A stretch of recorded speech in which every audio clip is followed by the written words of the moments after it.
A video on this marrowbones. So I made some ossobuco the other week. It was delicious, but the very best bit of it was the marrowbone in the centre of the bone of the ossobuco. And I cooked it in a ragu with lots of onions as well. And I kind of thought, well, I've got these marrowbones in the freezer that I was going to do with something else with them, but never kind of got around to it. So I was kind of thinking, well, let's make a pasta tomato sauce and use the marrowbones as a flavouring in there. So the sauce is going to be cooking for 4 hours anyway.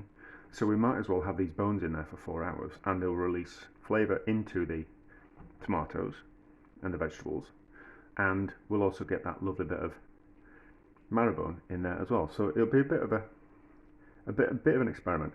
Now I got the bones for free. I buy lots of meat through the business. I buy lots of meat from my butcher. So when it comes to, I can call in, like I'll probably get better treatment than other customers because of the amount of money that I spend. And I'm always friendly and chatty and polite with them. So now and again you get something for free. So I got these bones for free. I think most people would probably have to pay for them. There is a sign up. No, you can have the bones for free. Actually, yeah, you can have the bones for free. But what they don't do is they don't cut them up for you. So if you've got, and so these are thigh bones, I think. I'm not entirely sure which part of the leg bone. So, but they're about that big when you get them, and the butchers won't cut them up for you. But what I did with these was I just got out the angle grinder with a diamond cutting blade on them, not the black. But I'll get one. I'll show you. Right. So, if you're going to use an angle grinder to cut through them, don't use one of those blades because the black powder that's made up of will go all over the bones, and it's probably carcinogenic. So you don't want to do that. So use it's a stainless steel disc with a diamond cutting edge on it. Use those instead. Although that might be carcinogenic as well. I don't know. Anyway, so you can get them for free for the butchers because normally you have to pay to get rid of them. So, but they won't cut them up for you. So, but you know, I got them to cut them down a little bit for me. But you can just get out of the angle grinder and cut them down yourself. So they're free. So it's kind of free kind of flavour. Now, when we do marrowbone and serve it, we roast them in the oven, which will give like a nice charred effect to the outside. So we're not going to get that when we do this because we're going to immerse them in the sauce. So we're going to not have that charring on the outside of the bones, which is and then the fried. So it almost kind of fries it on the inside. We're not going to actually have that. But I was kind of thinking that we, in a stock situation, we want to add a little bit of caramelised flavour to the outside. So can we get the blowtorch on these just to give them a bit of a colour on the outside? So it's not just kind of like a raw meat that's kind of going in. So, oh yeah, and just when you've used the angle grinder to cut them in half, just give them a wash in cold water just to get rid of the bone dust, because you don't want that. So I've got my blowtorch. Let's see if we can. Is it on?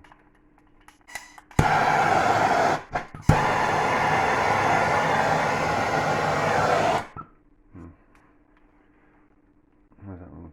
Hang on, we have to pause.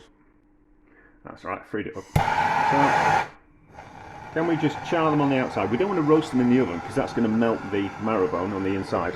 We just want to char them on the outside. So, can we char them with a blowtorch to give them a little bit of a caramelised type of flavour on the outside without melting the marrowbone? Maybe. Well, this might be a bit too much of a job. I'm only prepared to do so much work with things, if I'm honest. Well, we're getting a bit of charring on the outside. So we can char them on the outside using a blowtorch, and it'll add another depth of flavour to things. The more we char them, I think it's just going to potentially end up burning them. Yeah, I suppose if I wanted to be really patient, we could get some nice charring on the outside, and it'd save you having to roast them off. No, I don't think I'm going to do that. I don't think I'm going to do that. But you could. It's kind of getting there, but it's not the same type of caramelisation as you get from roasting them in the oven. They do smell a bit barbecue-y though. So, how are we going to do this? I've got some vegetables cooking. So let's just have a look at the vegetables that we've got cooking. Wipe that down. So it's not going to stick to the bottom of the pan. And then I think I'm going to do it on top of the stove rather than in the oven. Okay, so about 3 carrots, 2 sticks of celery, and the trimmings from the onions, because I sliced a load of onions. So we'll soften that down, and then we'll puree it up. Now, because I don't want chunks of carrot and chunks of celery, and those chunks of, like, it's the stalks from the onions, so that's the stalky bit. I don't want those in my sauce. So I'll cook that down a little bit more, and then throw a tin of tomatoes in, and then we'll puree that. Push the bones into that, and then I've got this load of onions. I suppose I should weigh that, shouldn't I?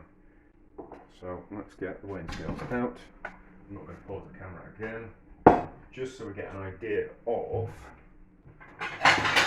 the recipe. And I suppose I should weigh the bones as well. This is one of my videos are too long because I don't prepare, I just go straight into it. Yes, so there is about a kilo of onions that I've sliced, and then those vegetables as well, and then how much bones wise,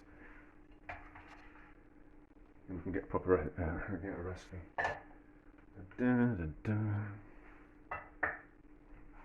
So it looks like it's going to be about 2 kilos worth of bones. No, about 3 kilos worth of bones. And then we'll see how much, how many tins of tomatoes we're going to put in as well. So we'll soften that down, and then we'll be back. Tins of tomatoes have gone in, so 400 grams. And then I've got some thyme in the garden, so I put some thyme in as well. Just slightly concerned that bone's going to stick out too much. So, and I'll put some salt in as well. So I'm going to puree all the vegetables up, because I don't want that chunks of carrot in. And then let's put these onions on the outside. I don't think we're going to need any more tins of tomatoes in. I think there's going to be plenty of juice that comes out of these onions. In fact, we've probably got too much onions for this pan. So, but we'll just see how it turns out. We can always add some more layer. We can always use a bigger pan. We might have to use a bigger pan. Not too sure. And then I kind of think about yeah, let's use a bigger pan. Yes, let's use a bigger pan. It's a bit of a bother, but not to worry. So let's pull those out of there. And I suppose it's quite a lot of bone for not that much tomato. So, and we'll use the excuse of it's very important to show you mistakes in life. That's why we're leaving this bit in. But, so I need, right, that lid's a bit of a mess already, so won't make a mess of the board, we'll make a mess of the lid, because we're going to have to wash the lid. And then we can completely submerge things. Well, not completely submerge things, but have it just a little bit better. I'm not going to fry the onions off before I put them in, I'm just going to put them in. So, make sure I need to wipe the bottom of the pan. That can go in there like that. Use me pan. Yeah, this will be better. And I'll get another couple of tins of tomatoes in, I think. I think that'll be for the best. So, bones in the bottom. Like that.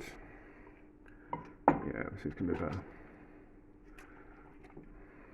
And then enough tomato to kind of cover it.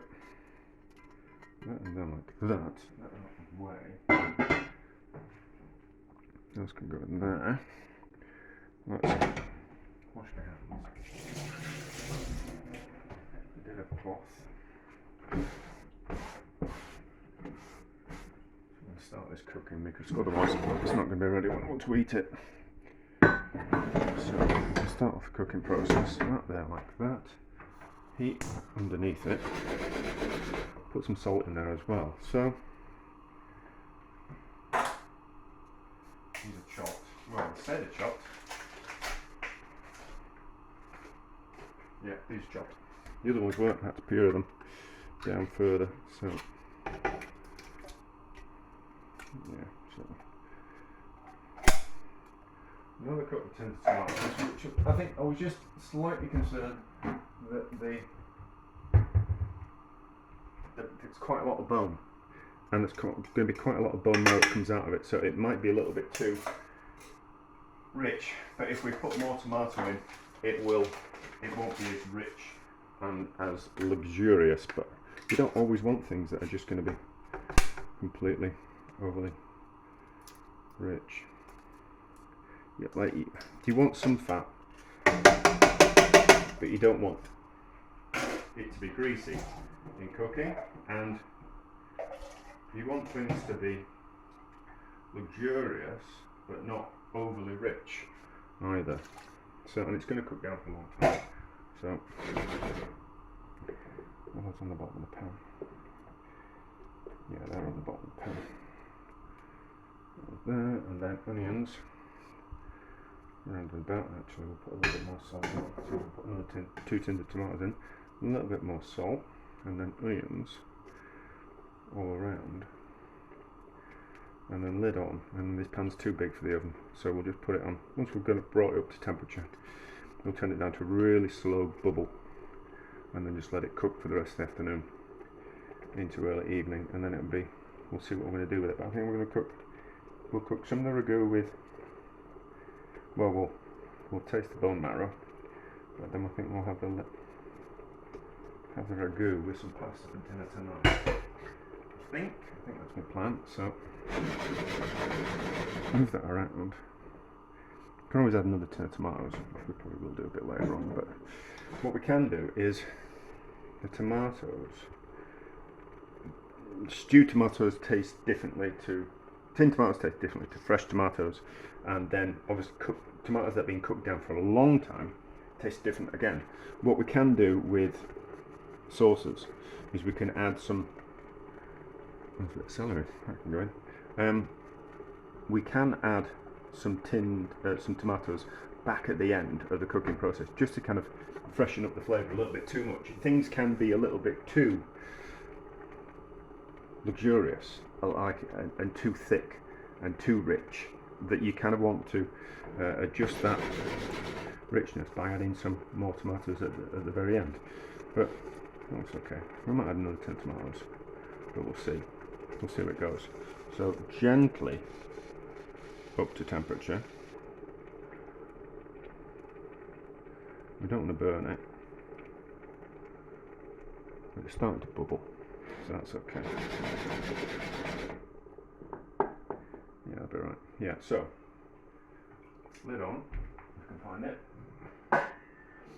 and then let it slowly come up to temperature. Now you keep, the bones are going to take, when the liquid is kind of bubbling and simmering, that doesn't necessarily mean that the heat is completely permeated to the bones. So you kind of have to keep an eye on the how much it's bubbling, because even though you kind of think it might be bubbling at the perfect rate, then you might come back in half an hour and it might have stopped bubbling, because there isn't enough gas flow, enough heat underneath to kind of compensate for the bones cooling down the ragu. If that kind of makes sense.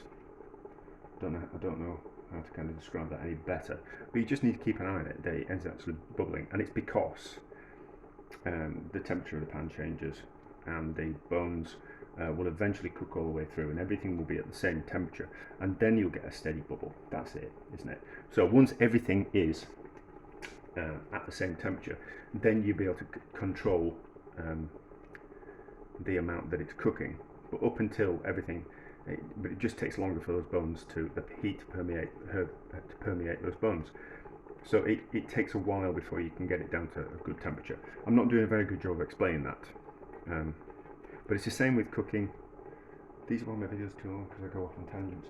But like when you're cooking like a gammon joint, even though the liquid around, when you're poaching a gammon, even though the liquid around the gammon would be at 90 degrees, the centre of the gammon is still, like at fridge temperature. So even though it's hot on the outside, it's cold on the inside, and it will, it'll take a while for that ham to heat up from the inside, and it will draw heat from the outside and affect the cooking temperature.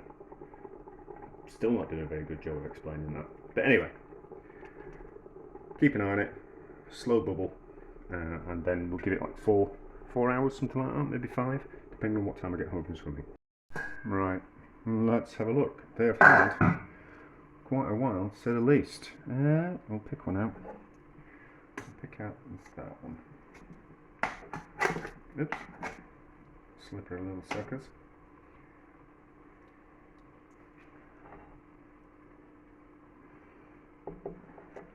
So I'm going to have it on a bit of toast, like a bruschetta.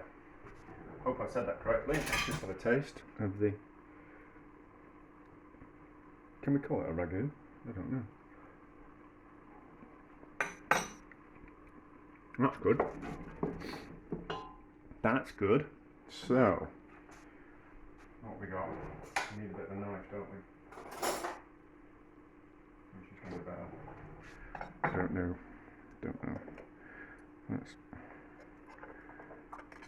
get that out. I think something's falling out the bottom. Excuse fingers.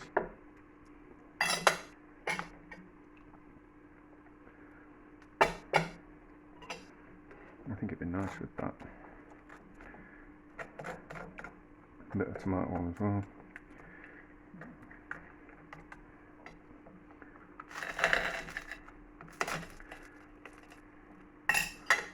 That's probably a little bit too much.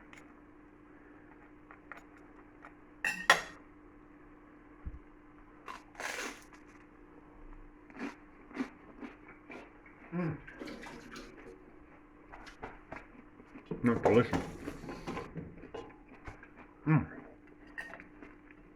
That's fun. A bit of that on, and then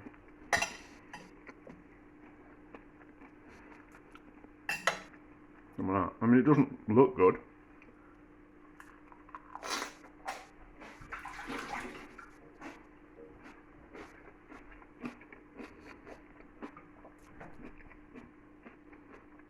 That's delicious, is that? That's delicious. So, bone marrow ragu. That's lovely, is that? So, not sure what entirely I'm going to do with that. So, we can eat the bone marrow like that. You know, like one person type of thing. Spread it on toast. Licking my fingers now. Or we just scoop out the bone marrow and put it into the ragu, and it'll enrich it no end. So you can get bones for free. You can make yourself a better ragu. Well, a better pasta sauce without having to add any meat. We get all the meaty kind of flavour coming from the bones and the marrow bone. So there we go. Right, so this is a one for the limited budget, limited ingredients, I think. But that's lovely, is that? That is lovely. There we go. I'm going to have it just with a bit of pasta tonight, but I think what we'll do tomorrow is we'll turn it into a bit of a pasta bake with some bits of cheese in, and we'll see how that turns out. I think that'll be really nice, but I can't bother tonight, it's too late and I've been swimming, I'm doing lots of other jobs. So, a success, but we'll just turn it into something else tomorrow night. Actually, I've just cooked a bit of pasta, so and put some of the bone marrow tomato ragu in there, and then we've just got a bit of the bone marrow out of one of the bones, and we're going to put that in there to enrich it. Maybe I want a bit more. Maybe I want a bit more. Can we dig a bit more out of one of these without burning myself? And then we don't need to do the pastry bake because we'll get the answer, won't we? That it will incredibly make that pasta really rich.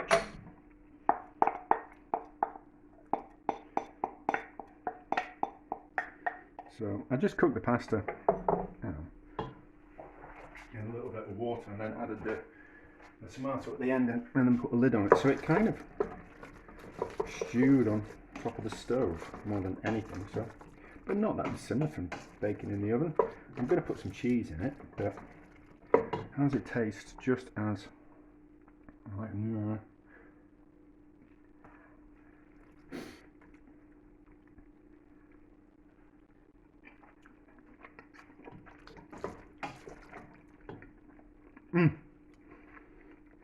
well, that's delicious. That's delicious, is that? So we could just grate in a bit of hard cheese,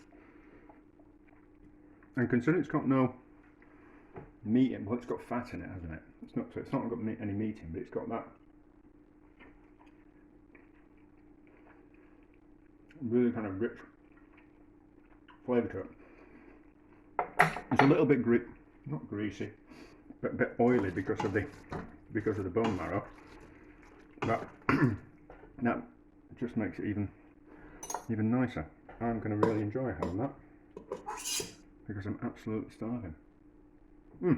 Well, I might put the pasta bag on the end of this video, but if not, that's a success.